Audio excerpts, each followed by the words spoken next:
Welcome back दोस्तों। Last video में तो हमने गॉड आर्मर और टूल्स बना के पूरा वर्ल्ड ही हिला दिया था, पर इस बार सोचा कुछ नया करते, ऐसा जो कोई सोच भी ना पाया। इस बार मैं एक एक्सपेरिमेंट करने आया हूँ एपिगास्ट के साथ, और इन्हें कलेक्ट करने के 3 तरीके। एक तो जाके सोल सैंड वैली में ड्राइड घास्ट ढूंढ ले, या फिर घास्ट टीयर्स और सोल सैंड मिला के क्राफ्ट कर, और तीसरा पिगलिंग्स के साथ थोड़ा ट्रेड कर ले। शुरू में लगा था इजी होगा, पर भाई जैसे जैसे आगे बढ़ते गया सीन ही अलग निकल गया। हर जगह बस यही ड्राइड घास्ट मिल रहे थे, इतने सारे की मैंने खुद सोच लिया अब इनसे कुछ बढ़िया और मजेदार बनाना ही पड़ेगा, पर वो बिल्ड अगली वीडियो में होगा, क्योंकि इस बार तो मजा सिर्फ इन ड्राइड घास्ट को इकट्ठे करने में ही आने वाला है। तो चलो भाई शुरू करते हैं और देखते हैं कितने ड्राइड घास्ट इकट्ठे कर पाते हैं। सबसे पहले मैं बनाऊंगा एक सिंपल सा घास्ट टीयर फार्म, क्योंकि ड्राइड घास्ट क्राफ्ट करने के लिए हमें घास्ट टीयर्स और सोल सैंड चाहिए।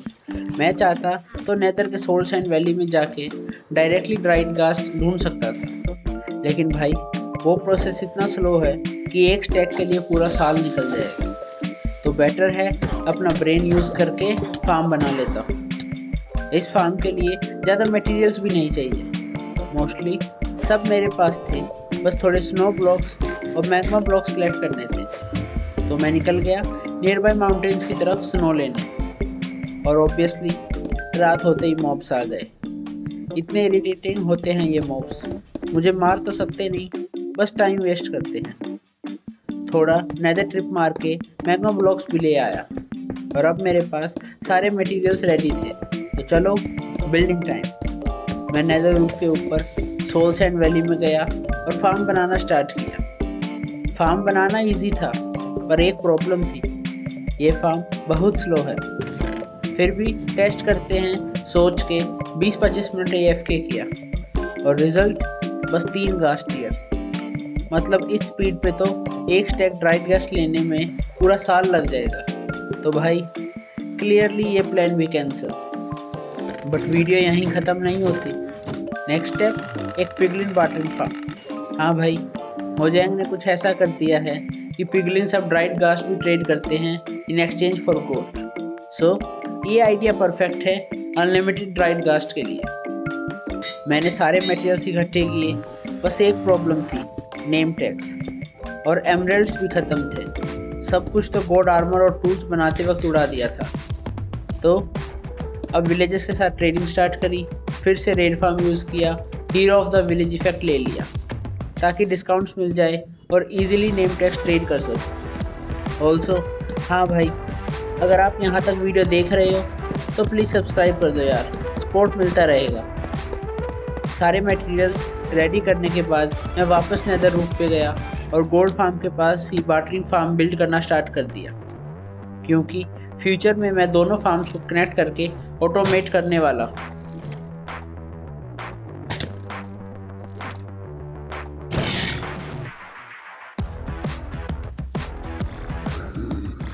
फार्म बिल्ड करने के बाद टाइम था पिगलिंग्स को अंदर लाने का। प्लेटफॉर्म बनाया, AFK भी किया, और जब पिगलिंग्स को बोट में लाने लगा तो एकदम near death experience, totem pop हो गया, क्योंकि ऑब्वियसली आर्मर के बजाय मैंने लाइट्रा पहनी हुई थी। ये हैबिट अगर कभी मेरी डेथ का रीज़न बनी तो मुझे शौक नहीं होगा। 20 मिनट के स्ट्रगल के बाद फाइनली सब पिगलिंग्स बोट में थे, और एक रैंडम एडवांसमेंट भी मिल गया, स्टिकी सिचुएशन।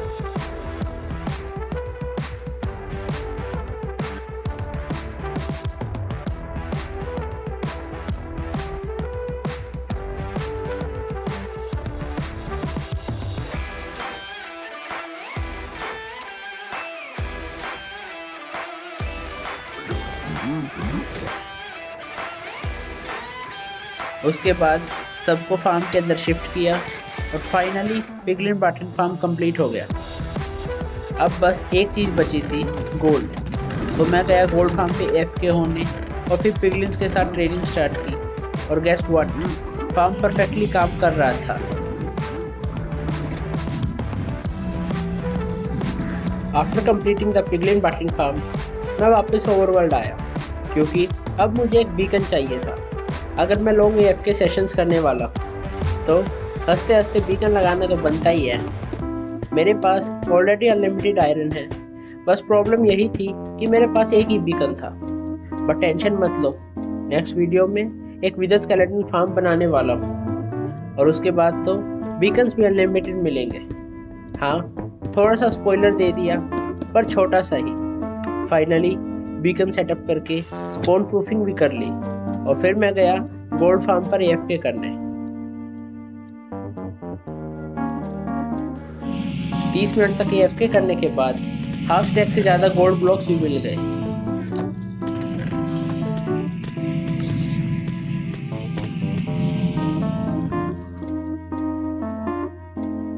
फिर मैं वापस बेस गया और मेरे पास जो पहले से गोल्ड था वो भी ले आया ताकि पिगलिन्स के साथ फुल ट्रेडिंग कर सकूं।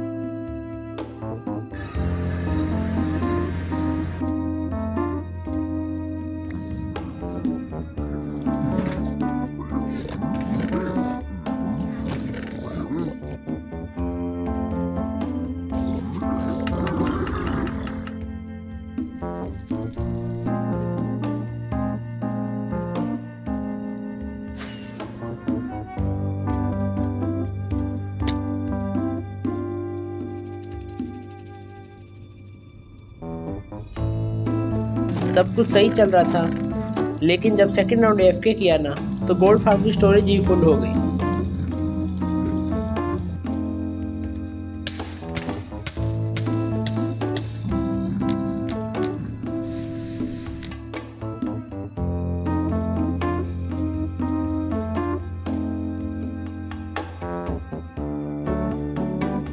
फार्म रुक गया और मुझे मैन्युअली गोल्ड इंगट्स क्राफ्ट करने पड़े। लिटरली मुझे गोल्ड स्मिथ बना दिया इस फार्म ने।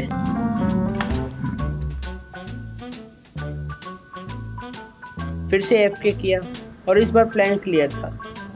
मैं इतना गोल्ड कलेक्ट कर रहा हूँ क्योंकि ये फार्म सिर्फ ड्राइड घास्ट के लिए नहीं है, इससे मुझे ऑब्सीडियन भी मिलता है जो मुझे नेक्स्ट फार्म के लिए चाहिए, और यही होने वाला है इस वीडियो का फाइनल फार्म। और दूसरा रीज़न ये है कि यही गोल्ड और मटेरियल्स मुझे फ्यूचर प्रोजेक्ट्स के काम आएंगे। इससे मेरा टाइम बचेगा और आप लोगों के लिए वीडियोस और जल्दी आएंगी।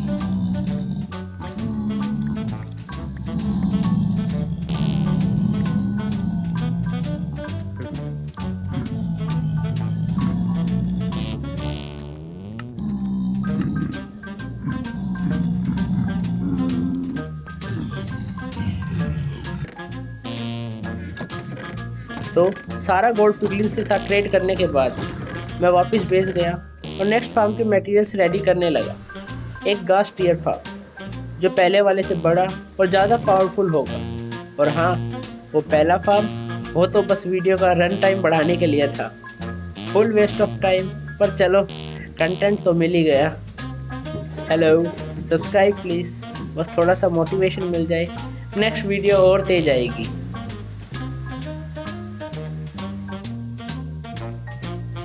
अब चलो फोकस करते हैं नेक्स्ट फार्म के मटेरियल्स कलेक्ट करने पर। वैसे तो सारे मटेरियल्स मेरे पास ऑलरेडी है, बस प्रॉब्लम यही थी कि सब अलग अलग फार्म से पड़े हुए हैं, तो सब कुछ एक जगह कलेक्ट करना था और वही मैंने स्टार्ट भी किया।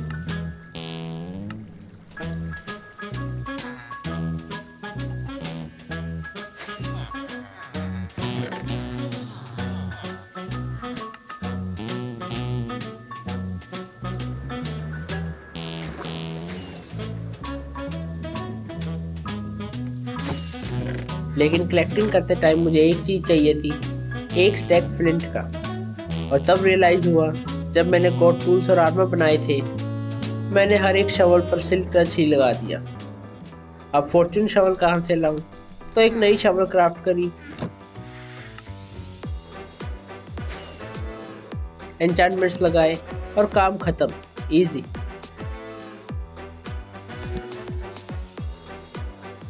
फिर वापस नेदर गया और थोड़ा एफके किया गोल्ड फार्म पर।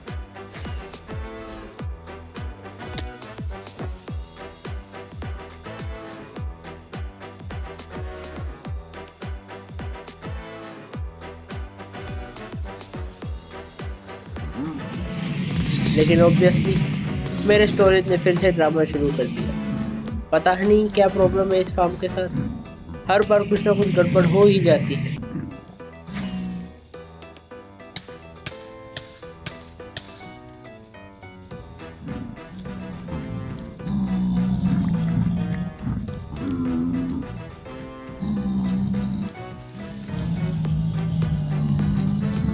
तो हाँ, मुझे फिर से मैन्युअली गोल्ड इंगट्स क्राफ्ट करने पड़े।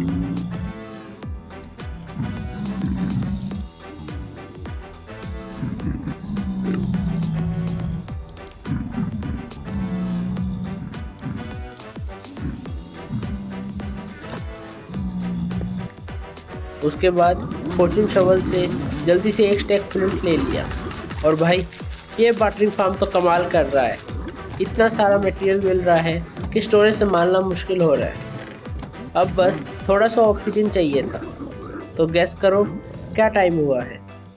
हाँ, सही सोचा, AFK time at the gold farm again.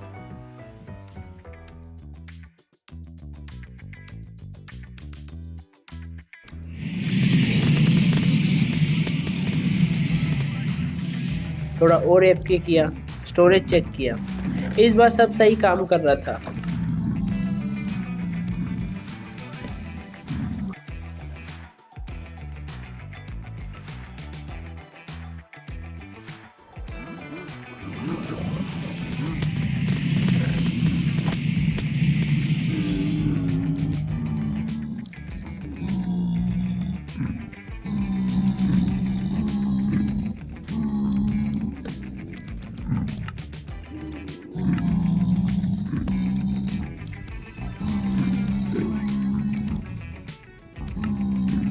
और जब मैं वापस आया 1 घंटा AFK होने के बाद, भाई ऑलमोस्ट 2 स्टैक्स गोल्ड ब्लॉक्स मिल गए।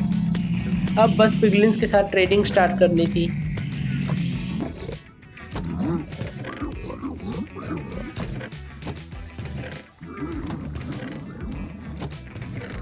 और एक और चीज़ मिल रही थी उनसे, फायर रेजिस्टेंस पोशंस। ये मेरे फ्यूचर प्रोजेक्ट्स में काफ़ी काम आएंगे। ट्रेडिंग के बाद स्टोरेज स्टोर किया।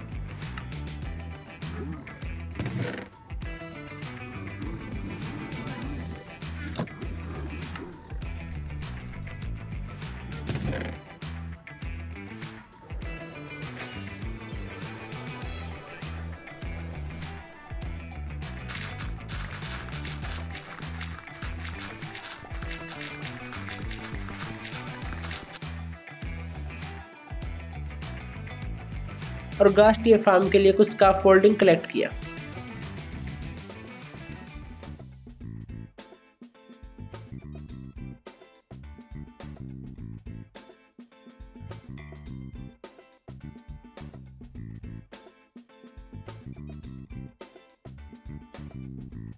अब सब कुछ रेडी है। Time to build the final farm of this video. ये फार्म सिर्फ सोल सैंड वैली में ही बिल्ड होता है, तो मैंने नेदर रूफ पर एक परफेक्ट जगह ढूंढी और बिल्ड स्टार्ट किया। और हाँ, ये फार्म डिज़ाइन है ENXO4 द लीजेंड हिमसेल्फ का। तो बिना टाइम वेस्ट करते चलो फार्म बिल्ड शुरू करते हैं।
आफ्टर फिनिशिंग द फार्म मैंने थोड़ा एफके किया और भाई 10 स्टैक्स ऑफ घास टीयर्स मिल गए।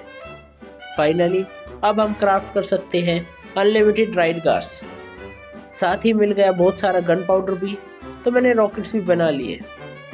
पर अब फोकस करते हैं ड्राइड घास पे। एक पूरा स्टैक क्राफ्ट कर लिया और पिगलिन ट्रेडिंग से भी लगभग एक स्टैक मिल गया था। तो मैंने सोचा चलो थोड़ा और एफके कर लेते हैं घास टीयर फार्म ताकि पूरे 2 स्टैक्स कंप्लीट हो जाए।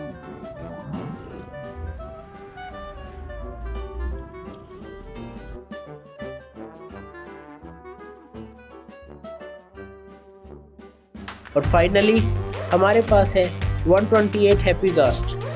सोच के देखो 128 घास्ट तुम्हारे ओवरवर्ल्ड बेस के ऊपर उठते हुए। और फाइनली मैं वापस आया बेस पे और देख लो यार इतने सारे ड्राइड घास्ट। अब इनके लिए कुछ बिल्ड करना तो बनता ही है। नहीं नेक्स्ट वीडियो में नहीं, उसके बाद वाले वीडियो में। तो अगर तुम्हें यह वीडियो पसंद आई हो तो सब्सक्राइब जरूर कर देना और कमेंट में बताना तुम क्या नाम रखोगे इन हैप्पी घास्ट के। चलो मिलते हैं नेक्स्ट वीडियो में। गुड बाय और देखते रहो माइनक्राफ्ट हार्डकोर।